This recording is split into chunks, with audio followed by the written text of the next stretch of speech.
सबको नमस्ते और सबको welcome. Thank you for joining me again today. 172nd 172वीं क्लास है हमारी आज गीता पर।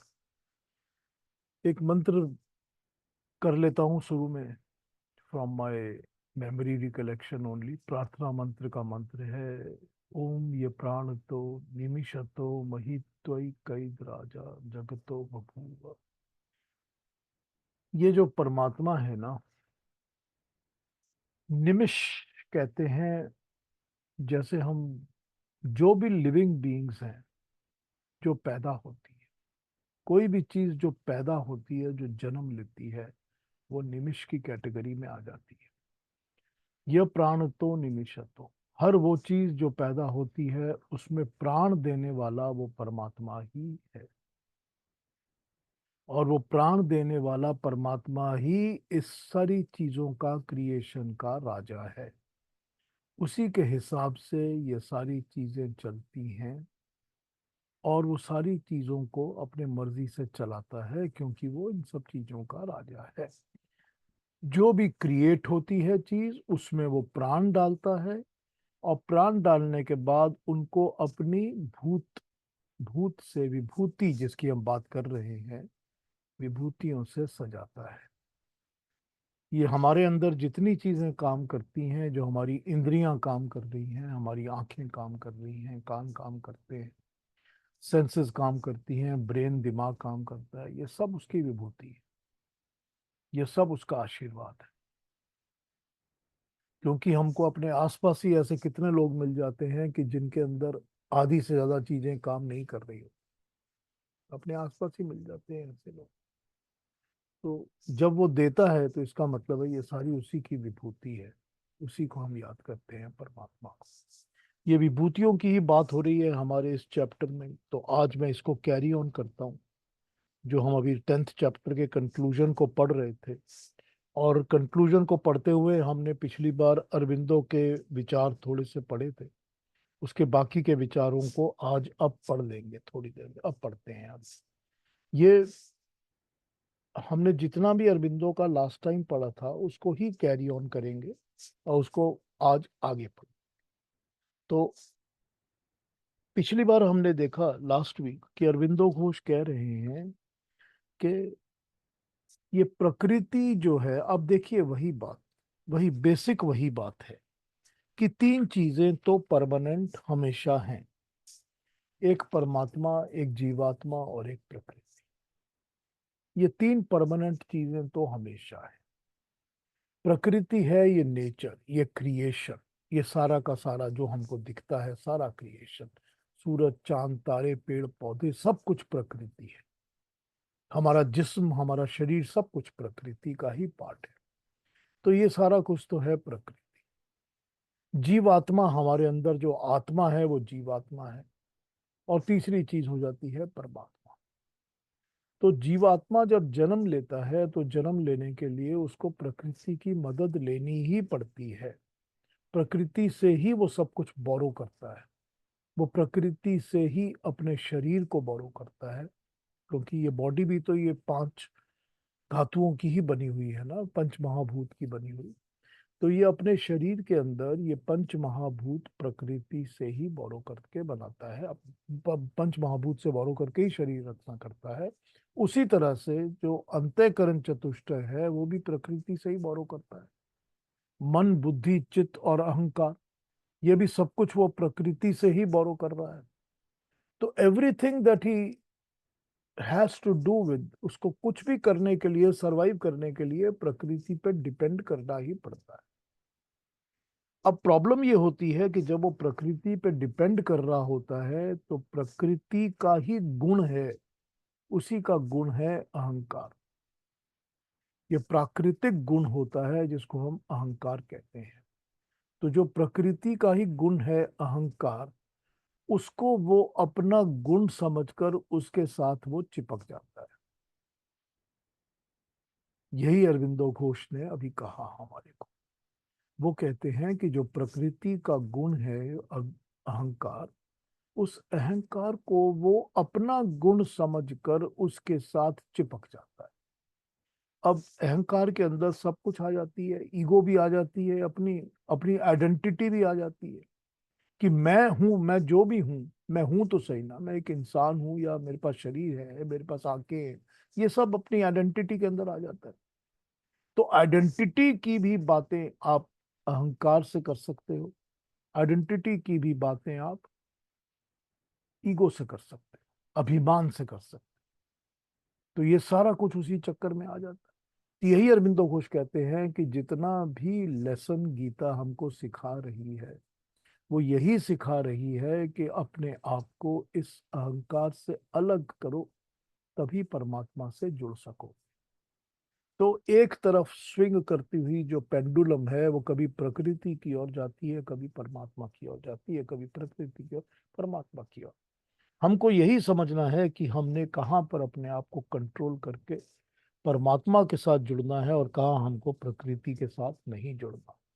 यही वो बता रहे हैं कि इस प्रकृति से अपने को अलग करके मानवीय आत्मा अपना संबंध उस परमात्मा से कैसे जोड़ेगी। अब वो परमात्मा का जब नाम लेते हैं यहाँ पर, तो कहते हैं अज अनादि सर्वव्यापी। तो ये तीनों चीजें हमने देख ली जब यहाँ पर वो विभूति की बात हो गई। अज, अजन्मा, जो पैदा नहीं होता। अनादि, जिसका कोई अंत ही नहीं है, कोई शुरुआत नहीं है, कोई शुरुआत नहीं है, कोई अंत नहीं है। सर्वव्यापी, जो सब जगह फैला रहता है, हमेशा ही सब जगह रहता है। तो ये अज अनादि सर्वव्यापी, इस परमात्मा की बात करने के बाद वो अपनी उस टॉपिक पे आ जाते हैं कि अब प्रॉब्लम ये है कि जो ये प्रकृति है और हमारे पास जो भी है, जो प्रकृति में हमको दिखता है, वो सब कुछ क्या है? वो सब वो है जिसका अंत होता है। तो उसको वो कहते हैं, या जैसे गीता में कहा है कि वो सब कुछ शांत होता है। शांत, स अंत, जिसका अंत हो वो शांत। ये सब कुछ शांत होता है, लेकिन ये सब शांत चीजों के थ्रू हमको उस अनंत को ढूंढना है। वो वो परमात्मा जिसका कोई अंत है ही नहीं। तो हम अंत वाली चीजों के साथ इन्वॉल्व होकर, उसकी मदद लेकर, उसकी हेल्प लेकर हम अनंत को ढूंढ रहे हैं। यही क्रिया हमको करनी पड़ती है, और इस क्रिया को करने का ही जो हेल्प लाइन है, वो हेल्प लाइन हमको इन विभूतियों में दिखती है। जो परमात्मा बात कर रहे हैं, गीता में जो बात बताई जा रही है कि जो भी चीजें ऐसी हैं जिनको कि हम सत्ताएं या शक्तियां मान सकते हैं, कि हमको इसमें परमात्मा की सत्ता दिखती है, एग्जिस्टेंस दिखती है, या उसकी शक्ति दिखती है, उसको देख कर ही, क्योंकि ये जो दिख रही हैं चीजें, ये तो सब शांत है, ये सब खत्म हो जाएंगी, नष्ट हो जाएंगी। हमको चाहिए तो क्या? हमको चाहिए वो अनंत, वो परमात्मा जिसका कि कोई अंत है ही नहीं। तो वो अंतहीन परमात्मा को हम अंत वाली चीजों में ही ढूंढ रहे हैं। वो सारी चीजें जिनका अंत हो जाएगा, उसी के अंदर हम उसको ढूंढ रहे हैं जिसका अंत कभी नहीं हो। यही वो बोल रहे हैं कि गीता का सबसे बड़ा ज्ञान, गुह्य ज्ञान जिसको वो कहते हैं, राज विद्या जिसको कहते हैं, वो विद्या यही है। तो ये हमने पिछली बार तक पढ़ा। अब हम इनके नोट्स को आगे पढ़ लेते हैं, और उसके बाद मैं समझा दूंगा आपको क्या बोल रहे हैं। आगे ये कह रहे हैं कि भगवान की विभूतियां, श्री अरविंदो कहते हैं कि गीता के अनुसार ये जगत ब्रह्म की विभूति है। सारा का सारा जगत जो है वो परमात्मा की, क्रिएटर की विभूति है। अब यहाँ पर जगत शब्द का मतलब होता है वो चीज जो पैदा होती है और जिसमें गति होती है। तो ये सारी की सारी क्रिएशन क्योंकि जन्मती है, पैदा होती है, और इसमें हमेशा गति रहती है। जब तक इसमें कोई गति रहती है, चलती रहती हैं चीजें, हवा, पानी, वायु सब चल रहे हैं, धूप, आकाश में चीजें, सब कुछ चल रहा है, सब घूम रही हैं, सारी क्रिएशन घूमती रहती है, अपने एक्सेस पर घूमती रहती है, वो गति रहती है इनकी। जब गति रहती है और जो चीज पैदा होती है, उसको जगत कहते हैं। तो जो ब्रह्मा का जगत है, वो जगत इटसेल्फ एक विभूति है। तो जगत ही तो हमको आश्चर्य में डाल देता है कि कैसे बनाया है उसने, और क्या कमाल की चीज बनी हुई है। सारा का सारा ब्रह्मांड टिका हुआ है, पता नहीं किस पर टिका हुआ है, सारा घूम रहा है, सब चल रहा है, एकदम बैलेंस मेंटेन्ड है सब चीजों का। ये उनकी विभूति है। विभूति का क्या अर्थ होता है? संस्कृत में भू धातु का अर्थ होता है सत्ता, एग्जिस्टेंस या बीइंग। भू का मतलब होता है जिसकी सत्ता है या जो एग्जिस्टेंस है, उसको भू कहते हैं। सत्ता जब अपने शुद्ध अचल रूप में होती है तब इसको बीइंग कहा जा सकता है। जब ये सत्ता से बनने के रूप में आने लगती है तो ये भवती, बिकमिंग कहा जा सकता है। जैसे मिट्टी को हम अस्थि या सत्ता, बीइंग कह सकते हैं। जब मिट्टी का घड़ा बनने लगता है तो हम उसको भवती या बिकमिंग कह सकते हैं। तो फिर ये विभूति क्या है? विभूति ब्रह्म रूप अस्थि, बीइंग का बिकमिंग रूप है। ये आदित्य, ये चंद्रमा, ये हिमालय, ये संसार की महान वस्तुएं, महान शक्तियां, ये सब परमात्मा के विभूति या भवती, बिकमिंग के रूप हैं। ब्रह्मा जब अपने अज अनादि सर्वव्यापी सनातन अस्थि रूप से भवती रूप में आता है, बीइंग रूप से बिकमिंग के रूप में आता है। वो बीइंग तो है क्योंकि उसकी सत्ता है, वो है, लेकिन जब वो बिकमिंग के रूप में आता है तब हमको दिखने लगता है। जब तक वो मट्टी मट्टी है तब तक वो मट्टी मट्टी ही है, लेकिन जब उस मट्टी का घड़ा बनने लगेगा तब हमको वो दिखने लगेगा, ये घड़ा बन रहा है। मट्टी में हमको घड़ा नहीं दिखता, मट्टी में हमको सिर्फ मट्टी दिखती है। तो जब हमको मट्टी में घड़ा दिखने लगेगा तो हम कहेंगे ये बीइंग से बिकमिंग में आ गया है। तो वो आदित्य, ये चंद्रमा, हिमालय, संसार की महान वस्तुएं, सब शक्तियां, ये ब्रह्मा की भवती, बिकमिंग रूप हैं। ब्रह्म जब अपने अज अनादि सर्वव्यापी सनातन रूप अस्थि रूप से भवती रूप में आता है तब चंद्रमा, आदित्य, हिमालय, संसार की महान नदियां, महान शक्तियां सब प्रकट होने लगती, क्योंकि ये हमको दिखने लगती हैं कि ये क्या चीज है। उसके पहले तो हमको पता ही नहीं था कि ये क्या है, क्योंकि वो भवती, बीइंग है तो, लेकिन बिकमिंग नहीं है।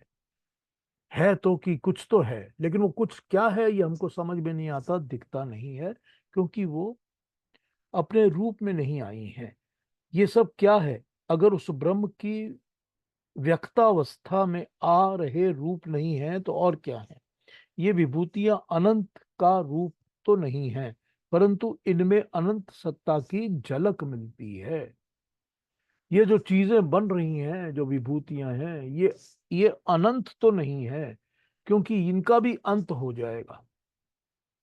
ये तो अनंत नहीं है, अंत तो इनका होगा। जो भी दिखती हैं हमको, चाहे वो चंद्रमा है, चाहे सूरज है, चाहे वो महान नदियां हैं या शक्तियां हैं, या जो भी हैं दिखती हैं हमको, ये सब नष्ट हो जाएगी। ये सब अनंत नहीं है, लेकिन इनके अंदर हमको उस अनंत का रूप दिखता है। यही है उन विभूतियों में से उनकी झलक मिलती है। तो अनंत को ये शांत मन पकड़ नहीं सकता, परंतु इस शांत विभूतियों को जो अनंत की झांकी देने के लिए पर्याप्त हैं, ये आसानी से पकड़ लेता है।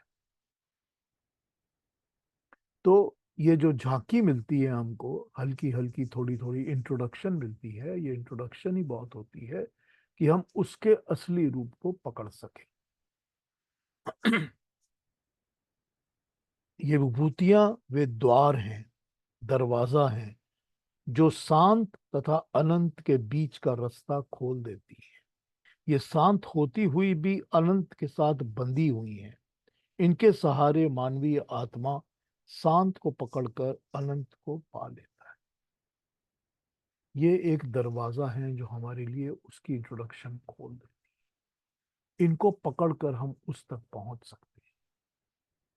तो ये विभूतियां जो हैं ये वही हैं जो कि एक शांत विभूति, अनंत का दरवाजा बन जाती है कि हम इधर से उधर ट्रैवल किस तरह करें। ठीक। विभूति के सिद्धांत को श्री अरविंद का कहना है कि गीता के 10वें अध्याय में विभूति का सिद्धांत वैसा साधारण नहीं है जैसा प्रतीत होता है। गीता का संदेश जहां मानवीय आत्मा को परमात्मा को लक्ष्य में रखते हुए ऊर्ध्वमुखी विकास है, वहां गीता का संदेश परमात्मा को अपने को मानवीय आत्मा में प्रकट करना भी है। ये दो तरफा है। जहां पर यह है कि मनुष्य इंसान की आत्मा ऊपर उठे और उठ के परमात्मा तक पहुंच सके, ये तो है गीता का एक सिद्धांत। लेकिन यही नहीं है, उसका ये संदेश भी है कि परमात्मा भी अपने आप को मानवीय आत्मा में प्रकट कर सकता है, कि परमात्मा भी हम सब के अंदर प्रकट हो सकता है। तो ये कहते हैं कि ये दो तरफा है, इधर भी है और उधर भी है। ये क्या कहते हैं? ये कहते हैं आत्मा नीचे से परमात्मा की तरफ उठती है और परमात्मा ऊपर से आत्मा की तरफ नीचे की ओर झुकता है, ताकि आत्मा को अपने तक उठा सके।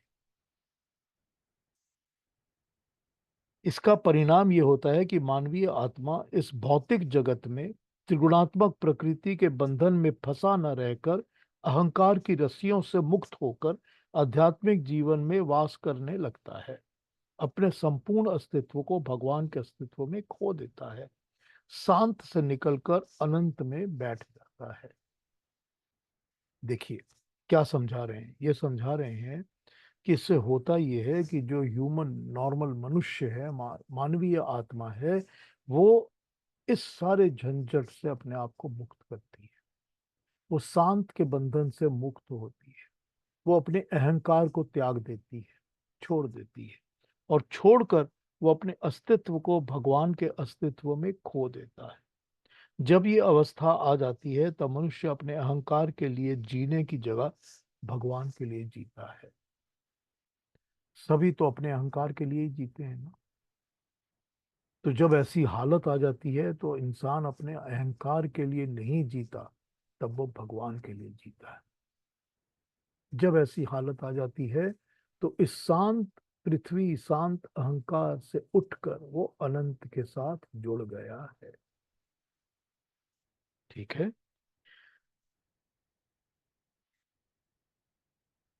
उसका हर कार्य अपना नहीं होकर भगवान का होता है, क्योंकि उसका संबंध प्रकृति से हटकर भगवान के साथ जुड़ गया है। श्री अरविंदो का कहना है कि श्री कृष्ण अर्जुन को इसी स्थिति में, इसी स्टेज में लेकर आ रहे हैं कि अर्जुन का जो कर्म है वो उसका कर्म नहीं, भगवान का कर्म है। जब तक मैंने अपने को प्रकृति के साथ एक बना के रखा था, तब तक प्रकृति का जो कर्म था वो मेरा कर्म था। जब तक मैं प्रकृति के साथ जुड़ा हुआ था, सोच रहा था प्रकृति और मैं एक हैं, तो जो मेरा कर्म है या प्रकृति का जो कर्म है वो मैं अपना कर्म समझ के कर रहा हूं। लेकिन जब प्रकृति से अलग होकर परमात्मा की सत्ता में जीवन को खपा दिया, तो मेरा कर्म परमात्मा का कर्म हो गया। अब ये मेरा कर्म नहीं है, अब परमात्मा का कर्म। इस प्रकार जब आत्मा अपने को प्रकृति से जुदा करके परमात्मा में ऊपर उठा ले जाता है, तब उसकी दृष्टि अब की दृष्टि से भिन्न हो जाती है। उसका समझने का ढंग अब जीवन में जो भी है वो चेंज हो जाता है, वो उसका अगले लेवल पे चला जाता है। उस समय उसे सब कुछ और सब जगह परमात्मा की सत्ता ही दिखाई देती है। जैसे प्रकृति में बंधे होने के कारण हमको सब कुछ और सब जगह सिर्फ फिजिकल भौतिक प्रकृति की सत्ता ही दिखती है, वैसे प्रकृति के बंधनों से छूटकर आत्मा को सब कुछ सब जगह परमात्मा सत्ता दिखने लगती है। उसकी दृष्टि में जो कुछ है परमात्मा का ही प्रकट रूप है, कल्पना या विचार में नहीं है, असलियत में, यथार्थ में वही। हम जैसे प्रकृति के साथ सारा दिन जुड़े रहते हैं और हर काम हम प्रकृति की सत्ता के साथ जुड़कर ही करते हैं, उसी के लिए करते हैं, अपने उसी सपोर्ट सिस्टम के लिए करते हैं, जो सपोर्ट सिस्टम ही सारा अहंकार से बना हुआ है। लेकिन जब ये चीज भौतिक फिजिकल दिखने वाली सारी सत्ता जो है इससे हट जाती है और सब कुछ परमात्मा के लिए होने लगता है, तो हर जगह वो परमात्मा दिखने लगता है। हर जगह पता चलता है कि वही है। फिर उसी के लिए हम सारे काम कर रहे होते हैं। उसकी दृष्टि में जो कुछ है परमात्मा का ही प्रकट रूप है, कल्पना नहीं है। अब ये इमेजिनेशन नहीं रहती, अब ये सामने आ गया होता है कि हाँ ये परमात्मा का ही रूप। इसमें इमेजिनेशन करने की कोई जरूरत ही नहीं है।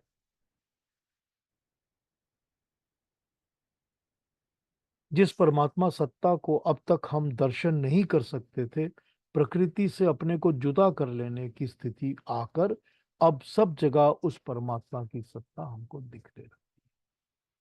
जो हमको अभी तक वो परमात्मा दिखता ही नहीं था, कहीं पर पता ही नहीं होता था वो है क्या। लेकिन इस ट्रांजिशन को करने के बाद, अपने आप को इस तरह बदल लेने के बाद, अब वो हर जगह परमात्मा ही दिखता है। परमात्मा की सत्ता हर जगह दिखने लगती है।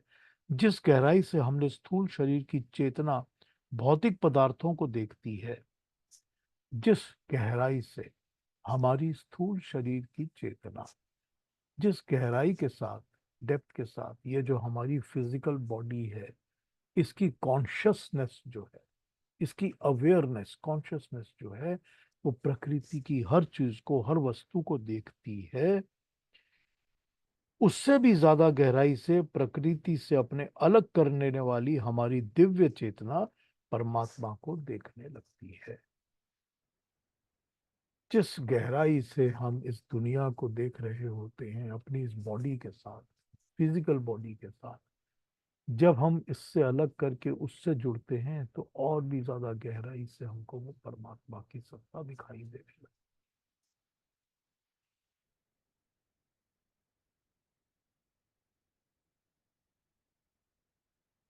इस चेतना के लिए आध्यात्मिक जगत सत्य हो जाता है, भौतिक जगत मिथ्या हो जाता है। फिर क्या होता है कि ये स्पिरिचुअलिटी जिसका नाम कहा जाता है, ये स्पिरिचुअल वर्ल्ड जो है, आध्यात्म जो है, अपने अंदर जो आत्मा का स्टडी मटेरियल है, वो रियलिटी हो जाती है।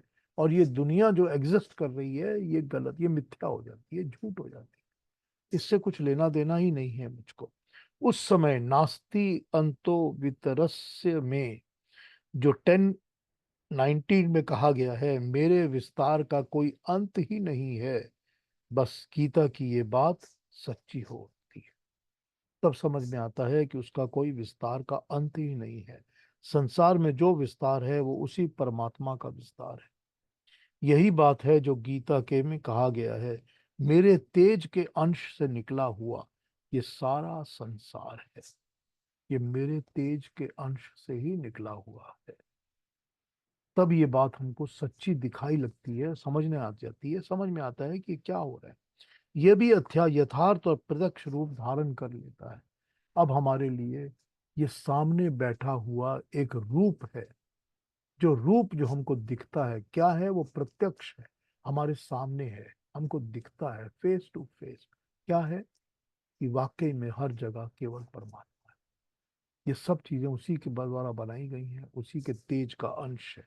ये हमको दिखने लगता है। इस प्रकार आत्मा सब जगह परमात्मा को देखता है, काल्पनिक दृष्टि से नहीं, ये इमेजिनेशन की दृष्टि से नहीं देखता हूं कि मैं सोच रहा हूं या इमेजिन कर रहा हूं, उस तरह नहीं। प्रत्यक्ष दृष्टि से, आत्मा की दृष्टि से, अपनी आत्मा की नजर से, सामने बैठी हुई चीज जैसे दिखती है उस नजर से। ये इमेजिनेशन नहीं है, ये प्रत्यक्ष है, ये सामने है हमारे, उस दृष्टि से वो देखता है। अरविंदो के अनुसार सृष्टि के हर रचना को परमात्मा का प्रत्यक्ष तथा प्रकट रूप समझकर देखना ही गीता की विभूति का सिद्धांत है। प्रत्यक्ष जगत में जो कुछ है उसी के तेज का अंश, कविता के भाषा में नहीं लेकिन यथार्थ में ये उसी का अंश है। इसी को विभूति कहते हैं, इसी को विभूति, इसी का नाम विभूति इस गीता में कहा गया है। यही श्री अरविंद का कहना है।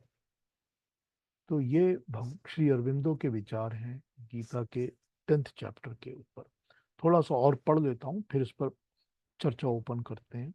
इस अध्याय में कहा है कि शस्त्रधारियों में मैं राम हूँ, नदियों में मैं गंगा हूँ। कई लोग ये कहने लगते हैं कि इस कथन में राम की और गंगा की पूजा करने के लिए कहा गया है। ये प्रतिपादन किया गया है, किंतु इस प्रकार का अर्थ करना बेवजह की खींचातानी होती है। इसका अभिप्राय सिर्फ इतना ही है कि शस्त्रधारियों में महाप्रतापी श्री राम हुए हैं, नदियों में सर्वप्रसिद्ध नदी गीता हुई है। ये विभूतियां हैं, और विभूति परमात्मा के ही महान गुणों का प्रत्यक्षीकरण है। संसार में ऊंचाई है हिमालय की, गहराई है समुद्र की, विस्तार है आकाश का, प्रकाश का, सूर्य का। ये सब क्या है? जहां ऊंचाई का अंत हो वहां विभूति है, जहां गहराई का अंत हो वहां विभूति है, जहां विस्तार का अंत हो वहां विभूति है, जहां प्रकाश का अंत हो वही विभूति है। भौतिक गुणों की तरह, फिजिकल क्वालिटीज की तरह, मानसिक और आध्यात्मिक गुणों में भी कहीं पराकाष्ठा होती है। इन गुणों की जहां पराकाष्ठा है वहां विभूति है। ये भौतिक, मानसिक और आध्यात्मिक विभूतियां क्या हैं अगर परमात्मा के गुणों का प्रत्यक्ष नहीं तो और क्या है? विभूति का तात्विक अर्थ यही बैठता है। तो ये हमने देखा कि अरविंदो ने क्या कहा और विभूतियों के बारे में क्या कहा। अब इस पर कोई भी चर्चा हो, क्वेश्चन हो, पूछना हो, जो समझ में नहीं आया हो, दोबारा समझना हो तो पूछ लीजिए, क्योंकि जो 11वां अध्याय है वो मैं कल शुरू करूंगा। 11वां अध्याय जो है वो विभूतियों में दर्शन के बाद प्रत्यक्ष दर्शन की बात करता है, कि अगर तुमको नहीं समझ में आया तो मैं तुमको अपना फेस टू फेस अपना रूप दिखाता हूँ, उस पर बात करता है। लेकिन अभी 10th चैप्टर में आज हमने जो पढ़ा, जो भी हमने सुना, ये अरविंदो के विचार, कुछ पूछना हो, समझना हो तो पूछ लीजिए, या दोबारा समझना हो तो फिर भी पूछ लीजिए, जो ना समझ में आई हो बात तो भी पूछ लीजिए। जी, अरुणा जी क्या कहेंगी?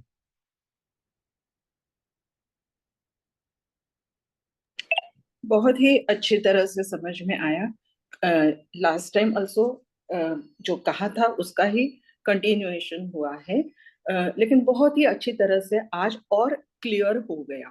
ये क्लियर हो गया कि अरविंदो, श्री अरविंदो ये कहना चाहते हैं, ऐसे मुझे लगता है, कि कहीं हम जो हमारे अंदर परमात्मा का अंश है, एक आत्मा के स्वरूप में, कॉन्शियस के स्वरूप में, उसको भूलकर हम प्रकृति में बहुत ही घुल मिल जाते हैं। अपनी बुद्धि को हम समझते हैं ये मेरा विचार, मन को दुख हुआ तो हम कहते हैं मुझे दुख हुआ। लेकिन ये बुद्धि, मन, अंतःकरण के जो चारों भाग है वो एक्चुअली आत्मा है ही नहीं, वो परमात्मा से कुछ लेन देन नहीं है उनका। लेकिन हम इतने उनके साथ घुल मिल गए हैं कि जन्म, कितने जन्म हम इसके पीछे लेते रहते हैं। लेकिन ये हमारा एम नहीं है, यहाँ से छूटना है।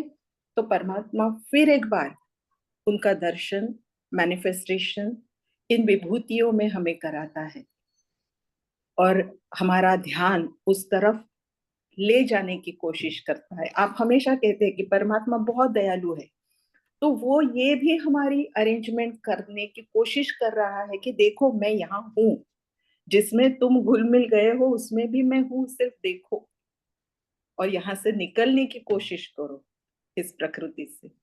यही मुझे लगता है कि श्री अरबिंदो कहना चाहते हैं। वो इसलिए तो दो तरफा कहते हैं ना मार्ग, कि ये दो तरफा मार्ग है, कि हम तो ऊपर उठ ही रहे हैं, वो भी हमारे पास नजदीक आ रहा है कि हाँ मैं हाथ पकड़ने को तैयार हूँ। यही बात है ना, यही तो उसकी दयालुपन की निशानी है। हमको ये तो पता है कि जो अंश हमारे अंदर है उस परमात्मा का, हम उस अंश को ही तो ऊपर उठाएंगे ना। जी। वही तो है हमारे अंदर जो ऊपर की ओर उठेगा। तो जब ये अंश, क्योंकि देखिए अंश तो है परमात्मा का ही अंश, परमात्मा का ही तो अंश है ना। तो अगर परमात्मा का ही अंश है तो जब ऊपर को उठेगा तो परमात्मा की तरफ वो अट्रैक्शन बन के एक लाइन में आ जाएगा ना, वो हम्म। उसी की तरफ खींचेगा ना, क्योंकि वो परमात्मा का ही तो अंश है। तो जब परमात्मा का ही अंश है, अब कहाँ पर पढ़ा था मुझको याद नहीं है, जैसे बछड़ा जो है वो अपनी गाय माँ की तरफ ही चलता है ना हमेशा। आप आपके पास 100 गायें हैं और उसके अंदर 100 बछड़े हैं, वो हर बछड़ा अपनी अपनी माँ को ठीक सेलेक्ट करके उसी के पास जाता है। किसी गलत जगह तो नहीं जाता ना वो, कोई गलत माँ के पास जाता नहीं। बराबर। अब वो जैसे इस तरह चलता है, अब ये समझ लीजिए कि वो अंश है, छोटा सा अंश, और वो परमात्मा जो है वो गाय है। तो वो परमात्मा के पास ही अट्रैक्ट होकर जाता है ना, सिर्फ हमको अपने पहुंचाने की कोशिश तो करनी पड़ती है ना। तो हम जब वो कोशिश करेंगे तो वो परमात्मा अपने आप हमको खींच लेगा, क्योंकि ये अंश भी उसके अंदर है। यही वो दो तरफा वाला प्रिंसिपल है जो अरविंदो हमको समझा रहे हैं यहाँ। हाँ जी। बहुत ही अच्छी तरह से समझ में आ रहा है।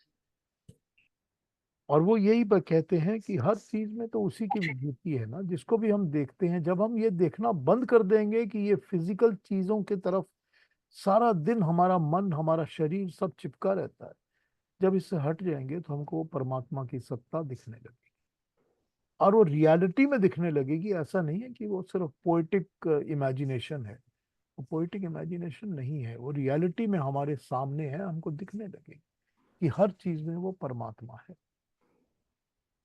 जब दिखने लगेगी तो परमात्मा हमको समझ में आ जाएगा क्या है, हमारी आंखें ही उसको देख रही हैं। हाँ जी। और कोई कुछ कहेंगे, कोई और कमेंट्स? और ये कितनी बड़ी बात है कि हम दुनिया से इतना जुड़ गए हैं कि परमात्मा, हम जब जा भी रहे होते हैं तो हमारा दिल यही रहता है कि हम नीचे ही रह जाएं, लेकिन उसलिए परमात्मा झुकता है हमें ऊपर लाने के लिए, आगे लेवल पर पहुंचाने के लिए। तो ये कितनी बड़ी बात है हम इंसान के लिए। लेकिन हम समझते नहीं है ना, हम चिपके रहना बिल्कुल। चाहते हैं ना, यहीं चिपके रहना चाहते हैं। मेरी माँ कहा करती थी ना, कहती थी कि ये इतनी ज्यादा रंगीन और दिलचस्प दुनिया है कि इसको कोई छोड़ना ही नहीं चाहता। यही तो लालच रहता है ना हर वक्त।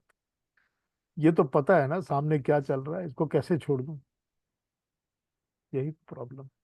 जबकि वो बुलाता रहता है हमेशा अपने पास, हमेशा कहता है कि हाँ भाई मैं हूं तुम्हारे लिए। लेकिन हम उसको देखते नहीं है ना, इसलिए हमें पता नहीं है कि वो क्या है। एक कदम बढ़ा के हम रुक जाते हैं और दुनिया की तरफ खींचने लगते हैं।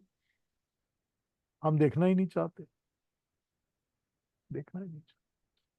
उसी के तो दर्शन हो रहे हैं ना, यही तो दिखा रही है हमको। बिल्कुल। और जब एक दफा हो जाता है उसका दर्शन, तो फिर दुनिया कुछ भी नहीं लगती उसके आगे। फिर दुनिया कुछ नहीं लगती उसके सामने। बिल्कुल ठीक बात। हाँ जी, प्रभा जी क्या कहेंगी? यही मैंने कहा, यही हमारा मोह है संसार के प्रति। और जब तक ये मोह नहीं छूटेगा हम उस परमात्मा को समझ ही नहीं पाएंगे। और ये यही तो बात है ना, अरविंदो कहते हैं कि जो मोह है, ये सारा मोह तो अहंकार से ही है ना। अहंकार से ही है, बिल्कुल। हाँ, सारा कुछ तो मैं मेरा मैं मुझके मेरे सब, बिल्कुल, यही सब कुछ तो अहंकार से ही तो ये है। उसी में उलझा हुआ है इंसान। हम बिल्कुल उसी में उलझा हुआ है इंसान। हाँ जी, और कोई? बहुत बढ़िया Piyush ji. Thank you, thank you Prabha ji, thank you.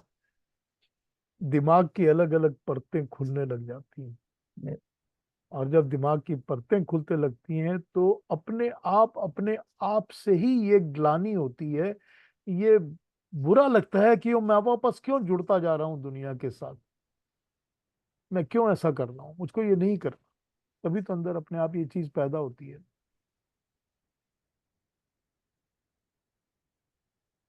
हाँ, कोई और कुछ कहेंगे, एनी कमेंट्स? पीयूष जी, हाँ हाँ। अहंकार से पहले भी या अहंकार का ओरिजिन अविद्या में होता है, तो क्या यहाँ पे, ये मैं आपको एक थोड़ा डाउट है मेरे मन में कि क्या यहाँ पे परमात्मा उस अविद्या को अपने विभूतियों से दूर करना चाहते हैं?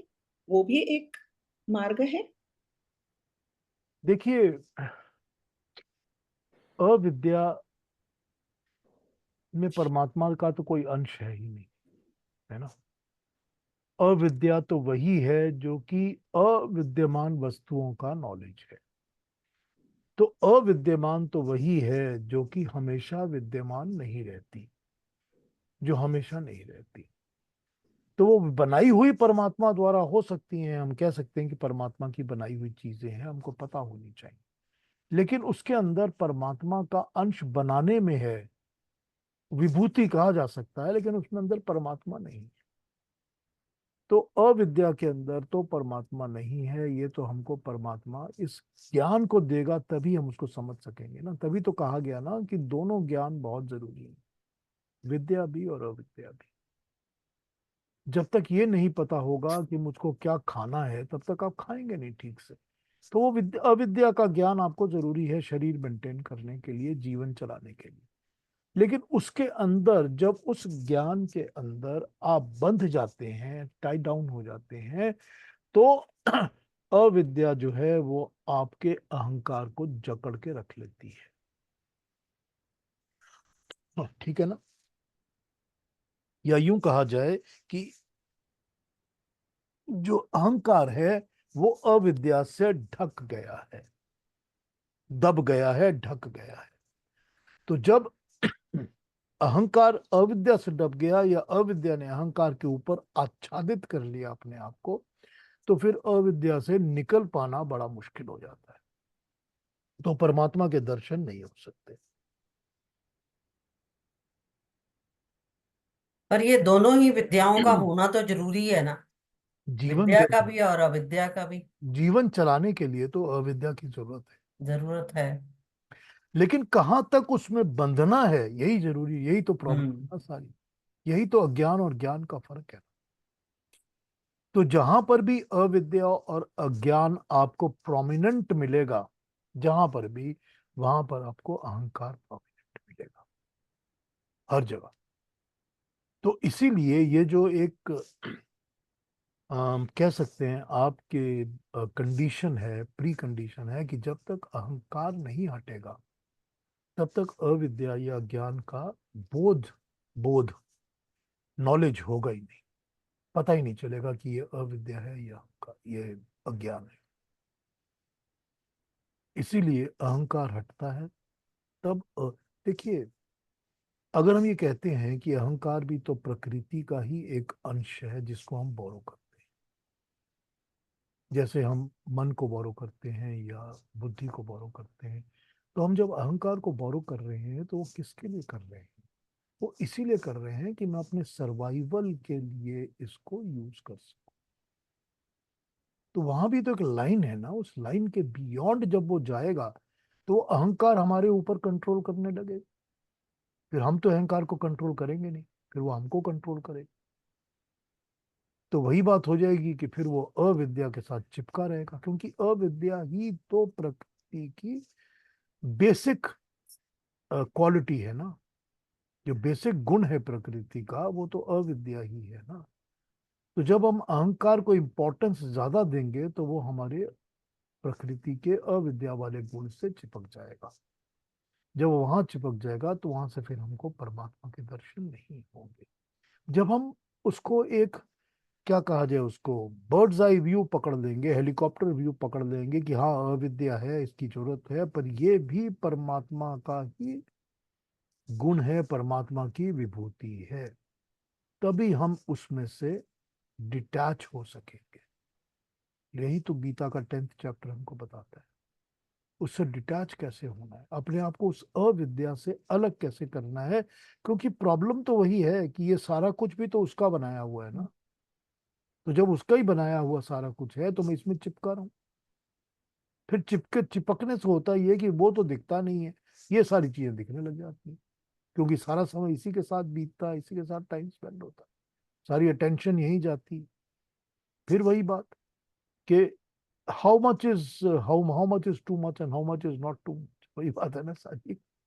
तो यहाँ यहाँ पर ही तो हमको लाइन खींचनी पड़ती है ना।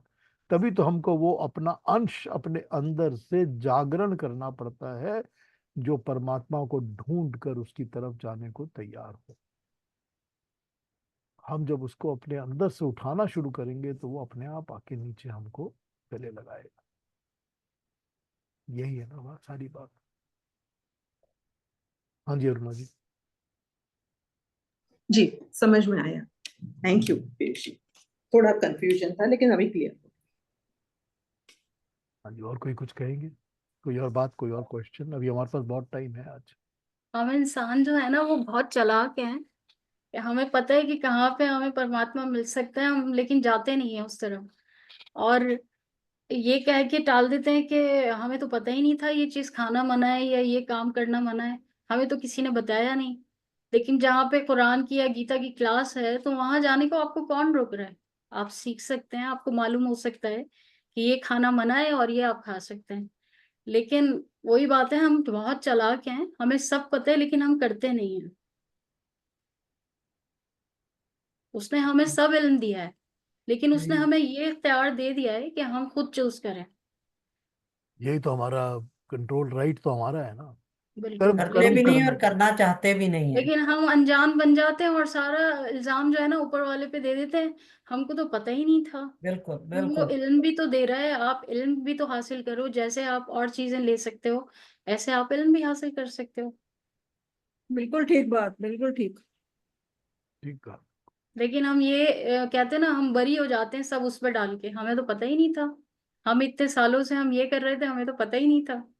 तो उसको तो सब पता था ना हम कितना ड्रामा कर रहे हैं। तो हम बच तो नहीं सकते।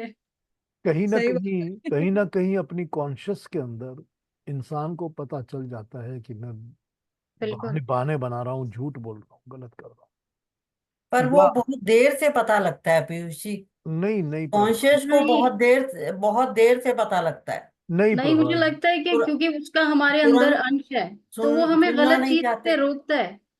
हम लेकिन उसकी आवाज को ध्यान नहीं देते, हम दबा देते हैं। सुनना नहीं जैसे चाहते हैं उसकी एक आवाज। बार अंकल ने कहा था कि अगर बाहर से रोशनी आ रही है थोड़ी सी, तो हम उस थोड़ी सी रोशनी को भी पर्दा डाल के बंद कर देते हैं, आने ही नहीं देते हैं।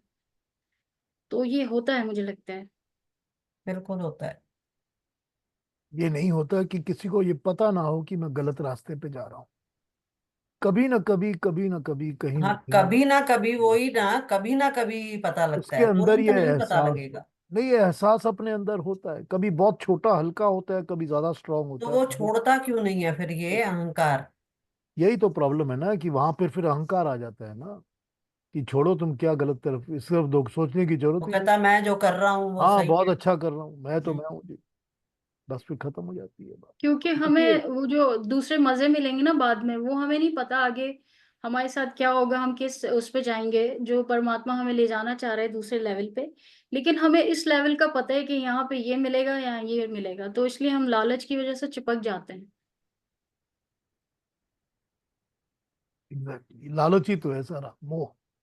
यही तो मोह कहते हैं ना उसको। वो लालची है जो चिपका के रखता है हमारे को, और हम छोड़ना ही नहीं चाहते। पता होता है तो भी नहीं छोड़ना चाहते। यही तो एंड ऑफ द डे कहानी, यही तो है। सारी यही तो कहानी है। बिल्कुल। ये जो परमात्मा का अंश है ना अपने अंदर, उसको हमेशा ही जागृत करके रखना पड़ता है। वही है जो गलत रास्ते में जाने से रोकता है। वही है जो गलत सोच करने से रोकता है। और वही फिर ठीक जगह लगाता है, अपने आप को ठीक सोच की तरफ लेके जाता है। ये कॉन्स्टेंटली इसको जागृत रखना ही पड़ता है। कॉन्स्टेंटली इसको अवेयर रखना ही पड़ता है, नहीं तो काम नहीं चलता। ये बहुत जरूरी है। जितना उसको दबाएंगे, मारेंगे, उतना वो शांत होता जाएगा, चुप होता जाएगा। होगा मगर चुप हो जाए, तो उतना ही हमारे को नुकसान होगा। हम गलत तरफ जाएंगे, गलत बातों में करेंगे। इसी को तो अविद्या कहते हैं ना। हम्म, इसी को अज्ञान कहते हैं ना, कि इंसान को पता है फिर भी नहीं करना चाहता। कि मुझे पता है ये गलत है, लेकिन मैं फिर भी कर रहा हूँ। वो अज्ञान ही तो है। फिर ये कहा जाए कि पता ही नहीं था हमको, तो हम गलत काम कर रहे थे। तो पता करना भी तो तुम्हारी ड्यूटी है ना। ये कर्म भी तो परमात्मा ने तुम्हारे को इंडिपेंडेंट दिया हुआ है, फ्रीडम दी हुई है कि कर लो पता। चलो, कोई ऐसा तो है नहीं कि दुनिया में अब हमने मुंह उठाया, चल दिए कि चलो भाई, हमने तो मंदिर जाना है जरूर सुबह। मंदिर तो चले गए सुबह, मंदिर जाके क्या किया? क्या मंदिर जाके शांति से बैठ के परमात्मा का ध्यान लगाकर उसकी तरफ मन लगा के अपने आप को अर्पित किया या नहीं किया? या वहां जाकर यही किया कि 2 चक्कर लगाए और थोड़ा सा पानी पिया और घर आ गए कि हमने 5 रुपए दे दिए, बहुत बड़ा काम कर दिया? क्या किया आपने वहां जाकर? तो ये दिखावा ढकोसला जो है ना, ये भी ये भी वही सब है जो अविद्या है। ये भी अज्ञान और अविद्या है, इससे कुछ नहीं मिलता। तो जो भी कर्म है इंसान के, धोखाधड़ी, बेईमानी, गलत चीजें, झूठ, ये सब कुछ अविद्या है, जो कि वो अपने अहंकार के लिए करता है या अपने अहंकार से सपोर्ट पाकर करता है। तो जब अपना मैं खत्म होगा, अहंकार खत्म होगा, तो अपने आप अविद्या और अज्ञान समाप्त होने लगेगा, इसलिए वो खत्म हो जाए। हाँ जी।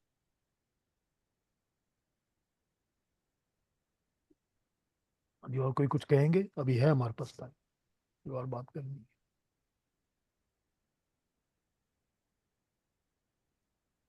हमारे यहाँ जो लोग नमाज पढ़ते हैं, तो मैंने अक्सर उनको सुना है कहते हुए कि जब हम नमाज पढ़ते हैं तो सारी चीजों का ख्याल हमें उसी में आता है नमाज में, कि चूल्हे पे ये खाना चढ़ा हुआ है, चूल्हा कम कर दें या जल नहीं जाए, या मशीन में कपड़े डले हुए हैं। तो सारा ध्यान नमाज में ही आता है, वैसे नहीं आता। तो मैंने उनको कहा, मुझसे उम्र में काफी बड़े बड़े लोग हैं, तो मैंने उनको कहा कि इसका मतलब है कि आप जिसकी इबादत कर रहे हैं आपका ध्यान उधर है ही नहीं, तो इबादत कहाँ से हुई, क्योंकि आपका ध्यान तो कहीं और है। तो ये होता है, ये बहुत सारे लोग मुझे कहते हैं कि जब भी हम नमाज पढ़ते हैं सारा हमें ख्याल नमाज में ही आता है हर चीज का। क्योंकि वो 2 मिनट के लिए मन शांत, दिमाग शांत होता है ना। नहीं, वो एक फॉर्मेलिटी अदा करनी है कि हमने ये हाँ पढ़नी है, करनी है, बस। बस वही करते हैं, हाँ बस, उससे जुड़ते नहीं है। जुड़ते नहीं है। फॉर्मेलिटी। जी, तभी वो कहते हैं ना कि जब घर में होते हैं ना तब कहते हैं कि हाँ मंदिर जाना है, ये करना है, मतलब ध्यान से, मतलब ध्यान में आता है। और जब मंदिर जाते हैं तो बिजनेस का सोचते हैं कि बिजनेस से क्या करना है। यही बात है सारी, यही सारा किस्सा है। हाँ। नहीं, बहुत ही अच्छा लग रहा है कि ये डिस्कशन, काफी कुछ सीखने को मिला है इससे। लेकिन वही है ना कि ये हम इंसान है ना, अपने को ही जस्टिफाई करते हैं कि हाँ ठीक है, ये कर लिया तो ठीक है, कोई बात नहीं, ये हम संसार में रह रहे हैं तो ये काम भी करने हैं। यही तो अहंकार है ना। हाँ, यही तो है कि अपने को जस्टिफाई कर देते हैं, चाहे हालांकि फिर बाद में सोचते हैं कि नहीं, ये नहीं करना चाहिए था, ये ऐसा मतलब व्यवहार या जो कुछ भी है, या ऐसे शब्द बोलना या जो कुछ भी है। लेकिन उस वक्त नहीं पता लगता है कि कोई क्या कह रहे हैं, क्या बोल रहे हैं, कहाँ जा रहे हैं। एक बात, ये चीज जो आप कह रही हैं ना युक्ता जी, इसको कहते हैं कि वो फ्लो जो है ना, वो फ्लो आपको लेके चला जाता है। हम्म। तो जैसे पानी का फ्लो होता है कि आप पानी में डुबकी तो मारी आपने, मगर वो पानी पे डुबकी निकलते निकलते आप कई मीटर आगे निकल गए, क्योंकि पानी का फ्लो आपको लेके चला गया। ये हवा का फ्लो आपको उड़ा के ले गया। तो ये जो चीज होती है ना, गलतियों का भी फ्लो होता है। हाँ जी। तो हम्म। ये भी वही अज्ञान और अविद्या से ही पैदा होता है कि हमको ये बस धकेल के पुश करके ले जा रहा है और हमको पता ही नहीं हम क्या कर रहे हैं, बाद में पता चलता है कि हमने गलती कर दी। तो हाँ, ये वही फ्लो है। इसी को कहते हैं ना कि ये संसार के भवसागर में गोते लगा रहे हैं। हाँ हाँ हाँ, यही है।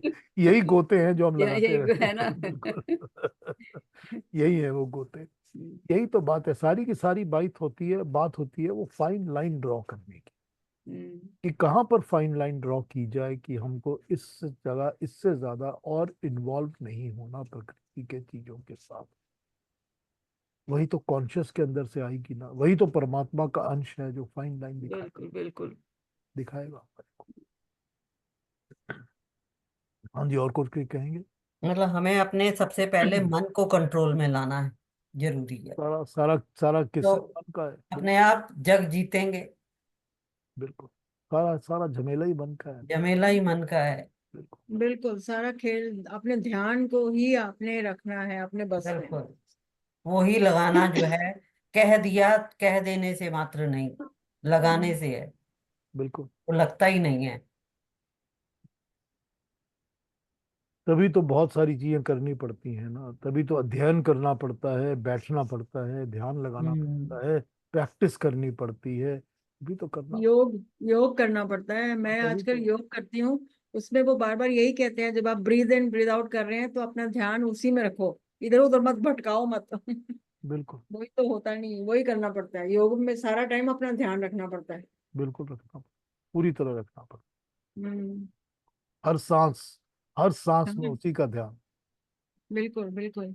लेते वक्त भी छोड़ते वक्त भी, हर सांस में उसका ही ध्यान। ये तो पक्का। कीर्ति जी, हाँ जी, हाँ जी, हाँ जी रवि जी। ऐसा है कि मैं एक छोटी एग्जांपल देता हूँ। एक तैराक है, वो एक नदी के एक किनारे से ए से बी में जाता है, बी से सी में जाता है, ऐसे चलता जाता है। दूसरा जो है ए से A1, A2, A3। एक जो पहला वाला है वो विचार है, दूसरा वाला है मनन। हमको मनन पे जाना है, ना कि विचार पर, कि विचार तो आते रहेंगे। तो अपने को कंट्रोल करके ए से A1, A2, A3 जितने डुबकी नीचे लगाएंगे गहराई में, उतना उसके पास पहुंचेंगे। ठीक है, अच्छी अच्छी बात। हाँ जी, और कोई कोई कमेंट, कोई किसी ने कुछ कहना है, कोई और पूछना है, कोई बात?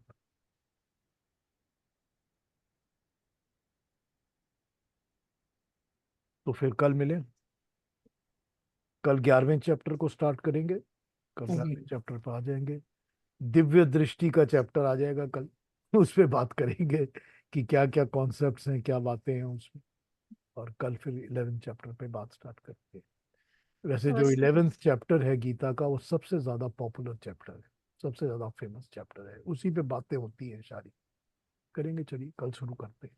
और 13 चैप्टर क्या है इसमें, कहते हैं वो भी बड़ा पॉपुलर है।